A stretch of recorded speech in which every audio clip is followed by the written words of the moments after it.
Hello everyone, my name is Sarabi Isa. Welcome to our new tutorial video on the continuation of solving thermodynamics problems of MIT. This is problems that concern with open system. So we start with reading the question. A heat exchanger transfers heat from hot water with density is equal to 1000 kg per meter cube, specified capacity equal to 4200 joule per kilogram per Kelvin. The air, which has the gas constant equal to 287 joule per kilogram per Kelvin, and the specified capacity during change in volume, that is Cv, is equal to 716 joule per kilogram per Kelvin, as shown below. Determine the water temperature at the exit, that is T out. Assume that neither fluid change pressure as it goes through the heat exchanger. Neglect kinetic and gravity in terms of the Pace law. That is the question. So in these problems, let's start with solution.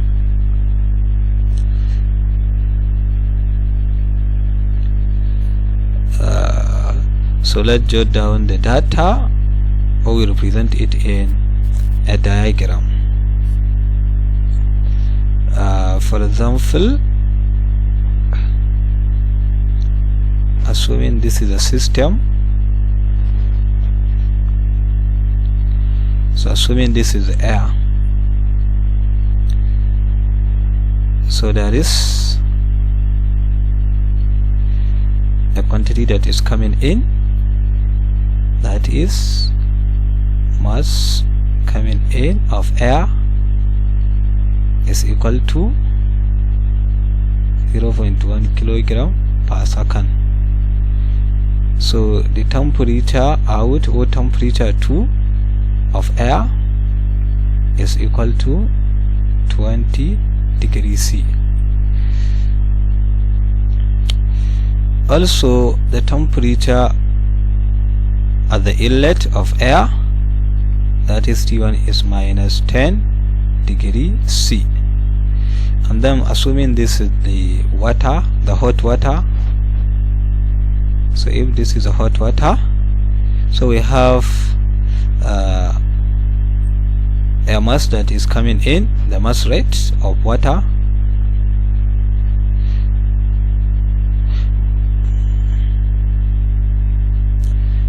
mass rate of water is 0.02 kilogram per second, and there is a temperature, the initial temperature of water is equal to 60 degrees C. So there is the exit point whereby the temperature is donated by T out, so it's T out. So also we have given all the parameters, so let's start with the solution. So now, since from the question they say at constant pressure, so the process is undergo under isobaric condition, that is constant pressure. So at constant pressure, dP is equal to 0. So now let assume that the flow is steady.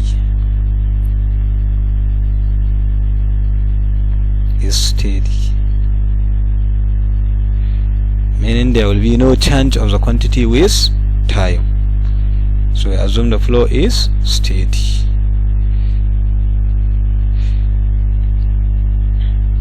So now for water,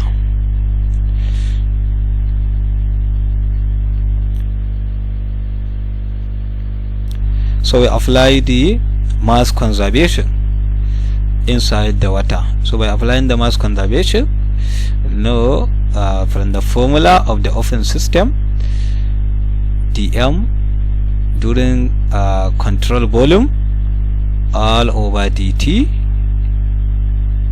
is equal to the mass that is coming in, that is the mass of water that is coming in.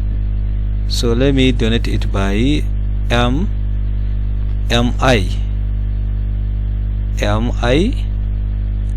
then water, the mass of water that is coming in, minus the mass of water that is going out, is equal to. So now how do you know that this dmcv over dt is 0? Because the flow is assumed to be steady. So this means that this is equal to 0. So this implies that the mass that is coming in, the mass that is coming in of water is equal to the mass that is going out.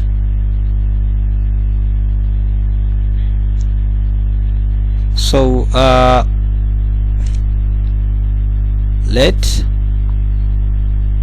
the mass that is coming in is equal to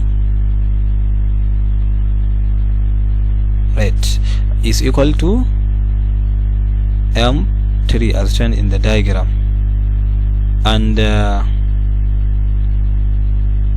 mass that is going out of water still is equal to W naught. So therefore m3 from the diagram is equal to m out, which is equal to 0.02 kilogram per second.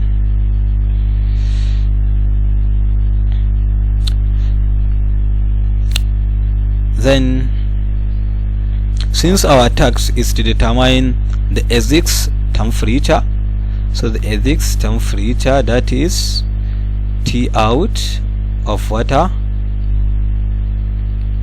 is our task.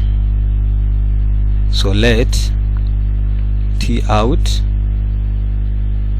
is equal to T4 and is equal to unknown. So we apply first law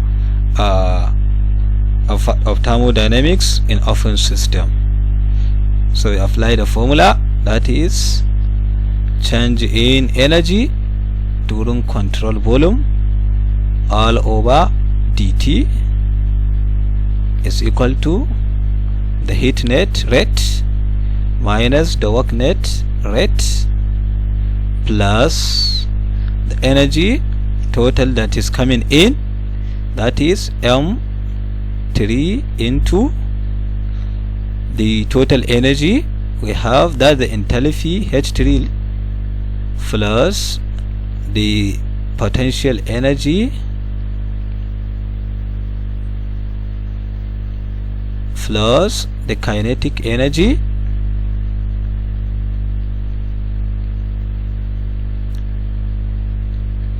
then minus the mass that is going out, which is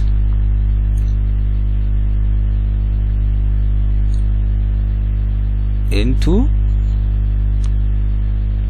H4 plus GZ4 plus P square 4 over 2.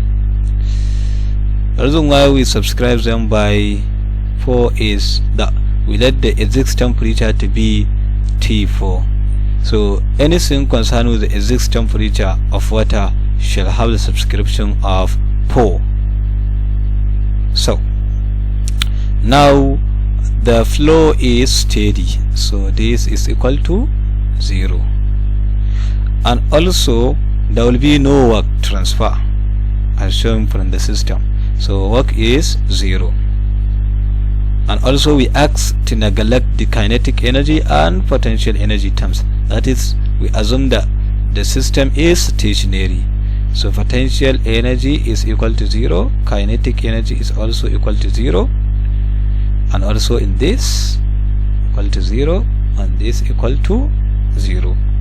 So this implies that is equal to the heat net rate plus the what into H3 minus M out into H4, but M3 is equal to M naught, which is 0.02 kilogram per second. So this means that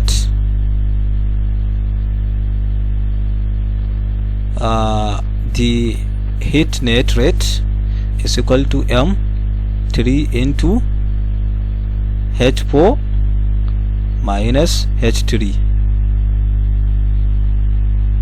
So heat net is equal to 0.02 into what is this? It will be the specific capacity into temperature change. So that's the expression.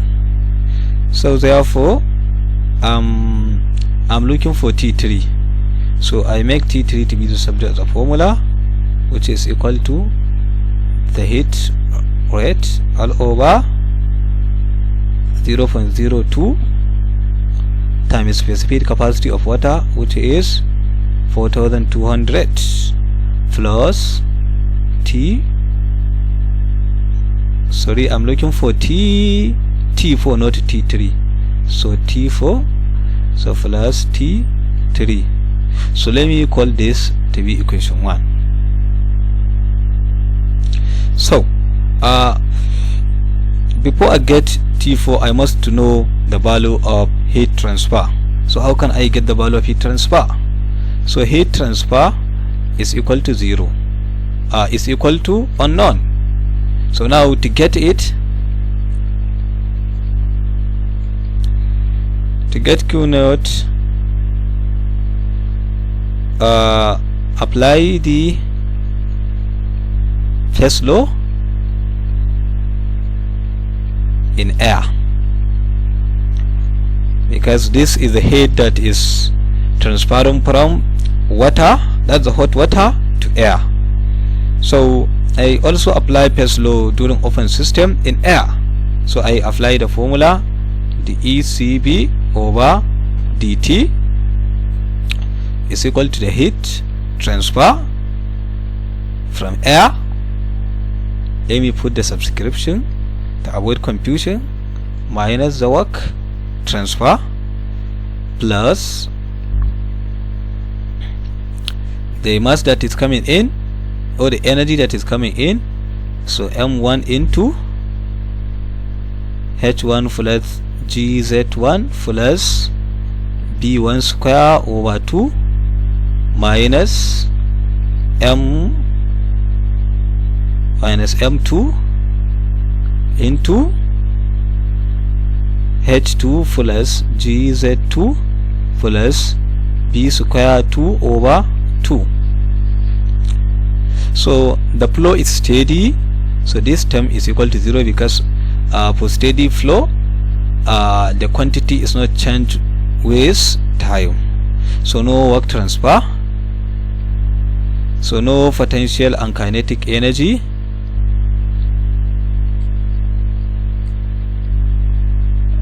And we know from mass conservation,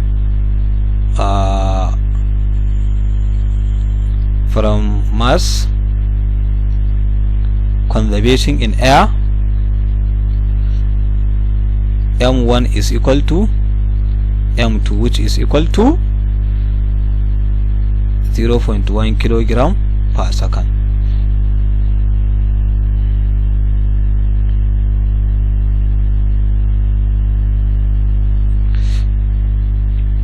Therefore 0 is equal to the heat net in air plus m1 h1 minus m2 h2. So I make Q to be the subject of the formula, which I found to be equal to m2 h2 minus m1 h1. So this is equal to, I factor, this is m1 since they are equal, so I factor m out, I have h2 minus h1. So the heat transfer to air is equal to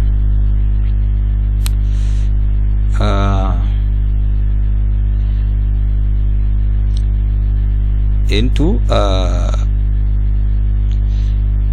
since air is a gas, so it's equal to Cp, that the specific capacity during constant pressure, into T2 minus T1. So in this case we only have Cb.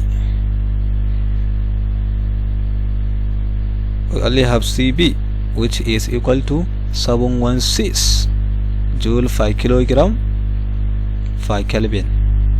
We have R, which is equal to 2H7 joule per kilogram per Kelvin, but Cp is not given, so we can use the term to get Cp from the formula. Cp is equal to Cb plus R.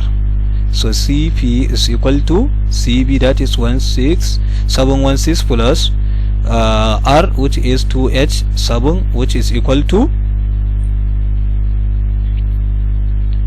1003 joule per kilogram per Kelvin. So therefore I use this value to get heat transfer to air, which is equal to 0.1 into 1003 into change in temperature, that is 20 minus -10 from the given quantities, which is equal to 3009 joule per second, or watt. So now, since I get the heat transfer from water to air, how can I get the heat transfer from air from water to air? So I apply zero law of thermodynamics. So by applying the zeros law of thermodynamics, I know the heat transfer from water plus the heat transfer from air is equal to 0. That's what zero law of thermodynamics said. So heat transfer from water is equal to minus heat transfer from air. So the heat transfer from water is equal to minus 3009 joule per second. So this is the heat I am looking for, that is the heat is equal to minus 3009 joule per second. So I put this in equation 1. So I apply the tax in equation 1. So from equation 1, T4 is equal to minus 3009 all over 0.02 times then plus T3, that is 60. So by substituting the value and evaluation, we got 24.2 degrees C. Therefore the exit temperature, that's T out, is equal to T4 as we let, and is equal to 24.2 degree C. So that's the end of this tutorial video. Don't forget to subscribe to our YouTube channel, Khaliltronics. Bear with us in our next tutorial video problems from MIT. It is Inusarabi Isa from Bayero University, Kano. See you later. Thank you for listening.